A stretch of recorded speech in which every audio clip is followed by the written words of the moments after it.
23 जनवरी 2022 को भारतीय आज़ादी आंदोलन की गैर समझौतावादी धारा के महान क्रांतिकारी नेताजी सुभाष चंद्र बोस की 125वीं जन्म वार्षिकी के अवसर पर स्थानीय तुलसी सरोवर पार्क में नेताजी सुभाष चंद्र बोस जयंती आयोजन समिति के द्वारा विचार प्रदर्शनी व पुष्पांजलि कार्यक्रम आयोजित किया।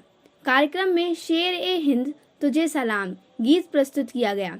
विचार प्रदर्शनी का अनावरण करते हुए समिति के सलाहकार मंडल सदस्य श्री उदय कुमार थत्ते जी ने कहा कि आज सुभाष चंद्र बोस जैसे क्रांतिकारियों को अशोकनगर की धरती पर याद किया जा रहा है। ये सराहनीय है। ऐसे शहीदों के विचारों को नौजवानों व जनता के बीच ले जाना जरूरी है। नेताजी की फौज में सभी संप्रदाय के लोगों ने भागीदारी निभाई। आज़ादी में सभी की भूमिका रही है। आगे कमेटी के सलाहकार मंडल सदस्य हरिओम राजौरिया जी ने बताया कि सुभाष चंद्र बोस के विचारों की चर्चा होना चाहिए।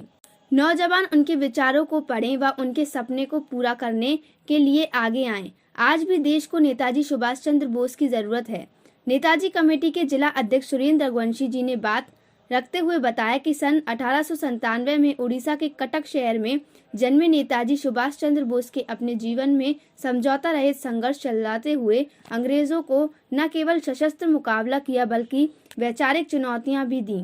नेताजी के विचार आज भी अन्याय, अत्याचार और शोषण के खिलाफ संघर्ष में प्रासंगिक हैं। उन्होंने कहा था, मैं बचपन में अंग्रेजों को देश से भगाना ही सबसे बड़ा फर्ज समझता था।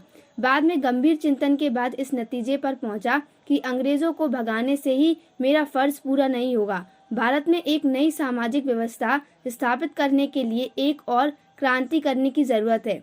नेताजी ने जिस क्रांति की जरूरत को महसूस किया था वह थी समाजवादी क्रांति। उन्होंने कहा था, आज़ादी से मेरा तात्पर्य मात्र राजनीतिक बंधनों से मुक्ति नहीं, इसका तात्पर्य है धन का समान बंटवारा, जातिगत अवरोधों व सामाजिक विषमताओं का खात्मा, सांप्रदायिकता और धर्मदानता का विनाश। समिति के जिला सचिव कृष्णा बैरागी ने कहा कि आज़ादी आंदोलन के महान क्रांतिकारी योद्धा नेताजी सुभाष चंद्र बोस की अमूल्य सीखों की रोशनी में हमें देश की वर्तमान हालातों को समझना होगा।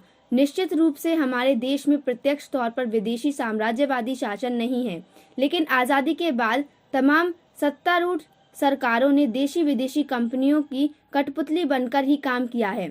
शिक्षा, स्वास्थ्य, बिजली, पेयजल जैसी सेवा क्षेत्रों का निजीकरण, व्यापीकरण के बाद आम जनता की कड़ी मेहनत की कमाई से निर्मित तमाम सार्वजनिक उपक्रमों जैसे रेलवे, बैंक, बीमा, पेट्रोलियम कंपनियों को देशी विदेशी पूंजीपतियों के मुनाफे के लिए बेचा जा रहा है, जिसके चलते इन क्षेत्रों से लाखों रिक्त पड़े पदों को खत्म किया जा रहा है। वही देश का युवा रोजगार की तलाश में यहाँ वहाँ भटक रहा है। कार्यक्रम में समिति के अन्य सदस्य संजय माथुर, नंदकिशोर पटवा, जफर वकील, अफरोज खान, हरि सिंह आजाद, नंदिनी बैरागी, विक्की तांबरे सहित अन्य सदस्य व शहर के नागरिकगण मौजूद रहे।